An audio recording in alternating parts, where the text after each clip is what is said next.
Tomorrow I'm gonna enter week 32 of my pregnancy, which means that it's gonna be exactly 8 weeks left if the baby's gonna come when it's expected to come, which is like barely nothing. It's so exciting. It felt so far away when I just found out to be pregnant, and now we are almost there. And today is my first official day of parental leave. I've actually had already the long weekend off, but I just try to like slow down and put myself in this new mindset of being actually off for good from work, which is really nice. But it can be also a little bit scary because I have a tendency of feeling restless when I don't have anything to do. So that's why I decided to film this video, because I'm gonna organize myself for the next 2 months, and I'm gonna structure a little bit like a daily schedule and making sure that my days are filled up with things to do, because anyway I have quite of a list of stuff that needs to be done. And I want just to bring you along with this, just because I really like to watch these kind of videos of like nesting time. And I decided to put this video public because I feel it's not extremely sensitive, but for example the first trimester video I kept it private just for me, Vincent, and eventually our family if they want to see it. So I think I'm just gonna not share what I feel that is too personal. So I really hope that these 2 months they're gonna be like a moment to realize and to be present, because for me it's super important to always like feel everything. I would have gone crazy if I would have just got this baby now and not even really get it 100% before it gets here. I don't even know if this makes sense. Anyway, I'm gonna start like the first video of like maybe a little series of this nesting time. So in this video I want to basically structure my days, and I'm just gonna talk you through all the things that I want to do before the baby arrives.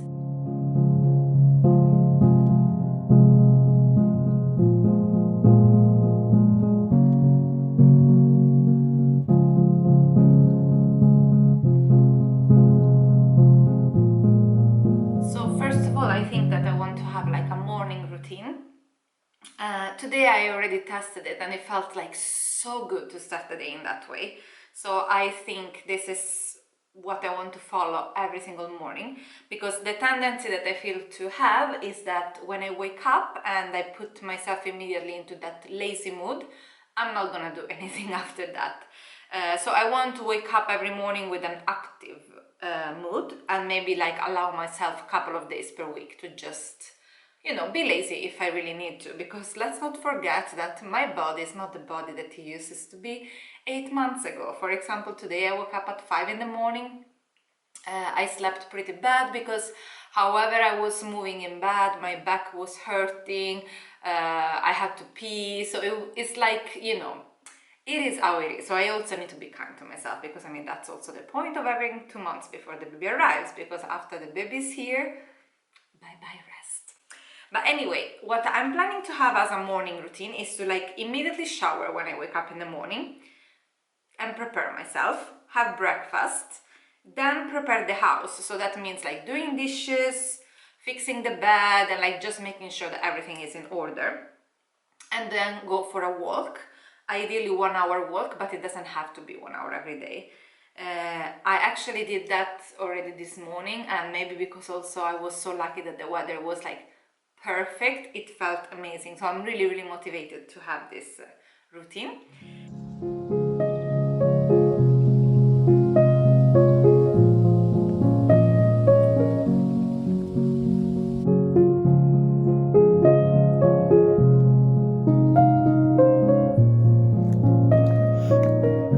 Can't believe that this is just 5 minutes from where we live.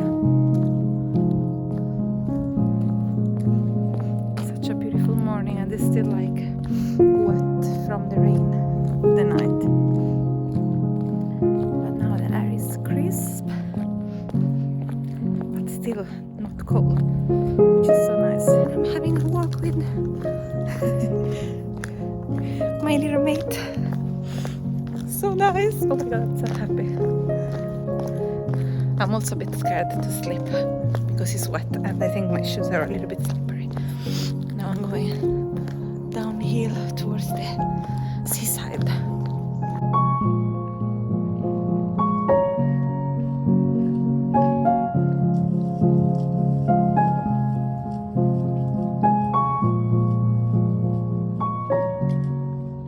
When I come home, probably I need to rest a little bit because even just 1 hour walk, it tends to destroy me quite much. I have something that in Swedish is called foglossning, which means that basically all my organs are like movable inside of my belly and all that stuff. So when I walk, it hurts a lot. So I have to wear also a special belt. And when I come home, I'm just gonna lay down and rest a little bit. That's what I did now. I just finished my little rest and watching some trash TV. Then the next step is gonna be to do Japanese lessons, which I will also do now when I finish with this planning. That is something that I'm so looking forward, also because I don't want to feel that I am just a mom or I'm a future mom. I still want to keep my own identity, my own passions, and you know, taking also that break from all the baby thoughts and baby talks and whatsoever. And Japanese is like one of these things that in a really long time it gave me just a nice feeling of freedom and of thinking about something that I'm passionate about without having pressure from the society about performing in that field, if that makes sense. It's kind of like my own little escape, and I really want to keep it for as long as it goes, at least. So this is gonna be part of my morning routine, and then have lunch. And then the afternoon, it can be like ticking off a lot of things that I will have in my to-do list. So I'm gonna start to write down now my to-do list, and then I will tell you how I will organize that.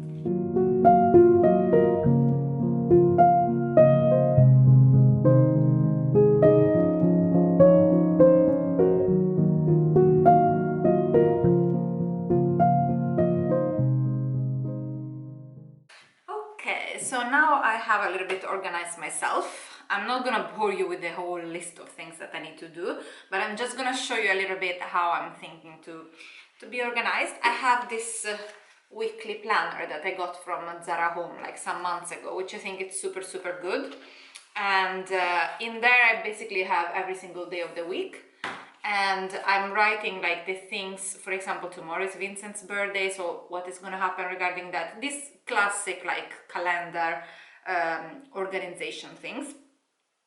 And then what I'm doing is that I wrote a separate list where it says, for example, bureaucracy, home things, baby things, and fun things. And I'm gonna try, I'm not gonna put it in my actual planner, the weekly planner thing, but there are some events that maybe they require me to have done something. Let's say the next week I have an appointment with my midwife, and I have been talking with her for a while about looking up breastfeeding things. She sent me a lot of documents and papers that I can look up to. So I'm gonna do that before I meet up with her the next time to make sure that I'm prepared about that. So this kind of things that they are gonna make me tick off like my list at the same time. But otherwise I will try to basically have another look on this list, and then every week or every day just decide, okay, what am I gonna tick off from this list, and try not to tick off too much at once and try to not leave too much at the end, so that I am like constantly doing something. But I mean, you get the point. And what I'm thinking is that I will show you a little bit, like I will film on and off as I go along and I get this thing sorted, basically.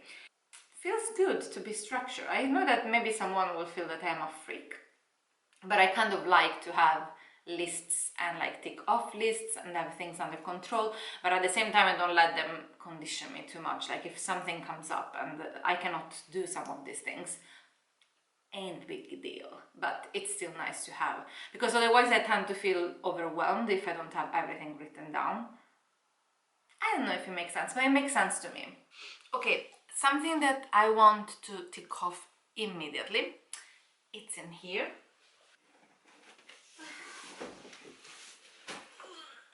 So here, I suppose, is a lot of stuff that textiles that I'm not using anymore, or that they're really old, or that they are a little bit damaged or whatsoever.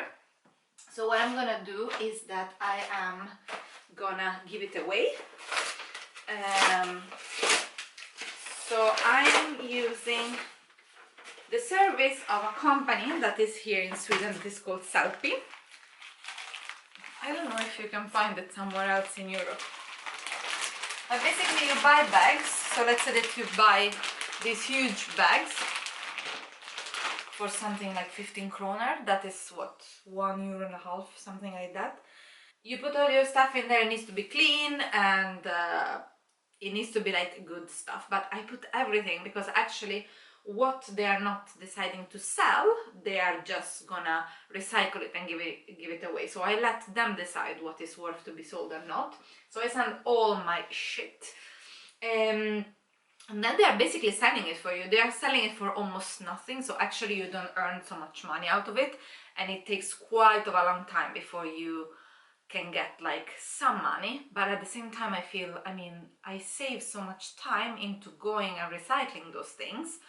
They do it for me. They come to pick up the bags at home, so I just, when I will be done packing with this, I will inform them that I have 2 bags that needs to be picked up, and they will come and pick it up. So I feel like even just for that service, I don't care so much about the money. And actually I have been sending already so much stuff that I had arrived to the point that I had accumulated something like 200 kroners. This was like some months ago.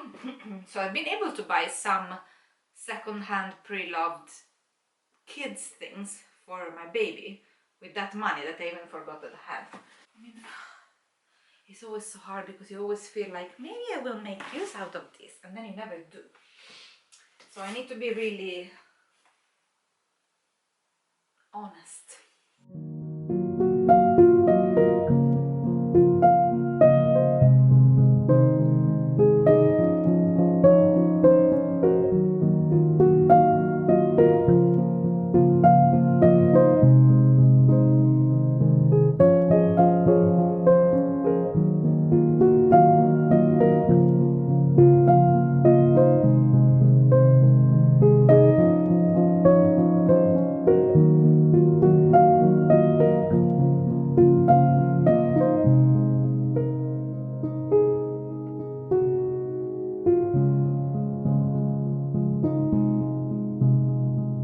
But I have a wonder now.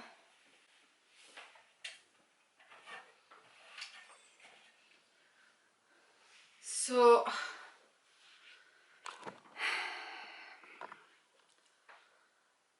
why this makes me go so out of breath.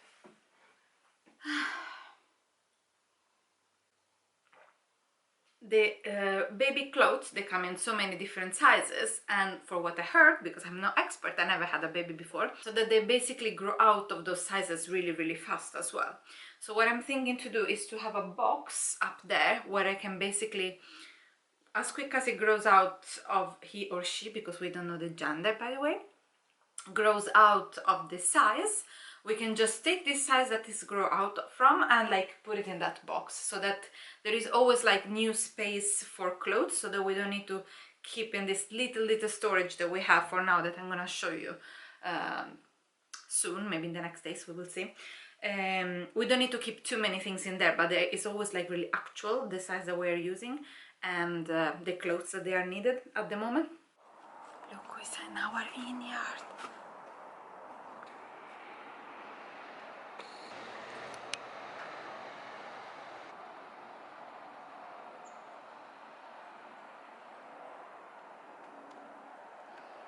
Okay, I'm gonna show you what I'm gonna put in this box, because it's actually really fun. I'm gonna put in there some things that they belong to the baby, but we are not gonna use it until when he or she's not gonna have their own room, because we don't have any space in here for now.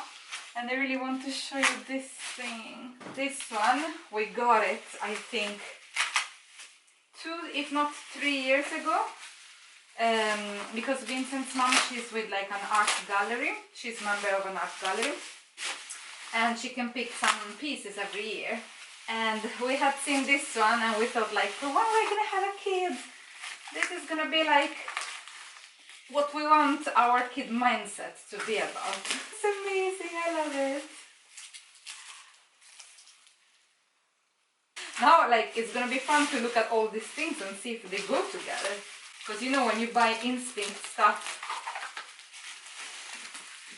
scattered through different ears as well, then it's could be that it's a little bit questionable if the style go together. Because I really want to have everything together. I'm like that OCD. Then there are some things that I got from my friend Alicia. This is like a picnic rug. So that's gonna be so cute. I think already next year we can have like picnic in summer with it. But for now, it's no use of it as winter is coming.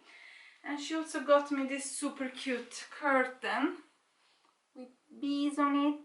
So this we will see, because actually I also bought some curtains. I've seen them in IKEA and I am so obsessed with like beige and black, and this looks like the print of like some birds, but actually the name is like a flower. So I think it's like this nymphea flower. I don't know, I really like it. And we had this pillow that I had bought a while back, and now I'm feeling I'm too much of a grown-up to have it in my room. But I think how nice it's gonna be, like, oh, I don't know, we'll see. And then she got me this super cute rug with like cloud shape. It's like a bathroom rug. I doubt that the baby's gonna have his own bathroom, but we will see. So actually now this box is already full, it's not gonna be space for the clothes. And they put a tag on it. Parven is how we call our baby, which is grammatically incorrect in Swedish. But that's his nickname, or her nickname for now. And it means like something like little thing, little existing thing. Ooh, getting stuff done. I also wanted to show you another thing regarding this area.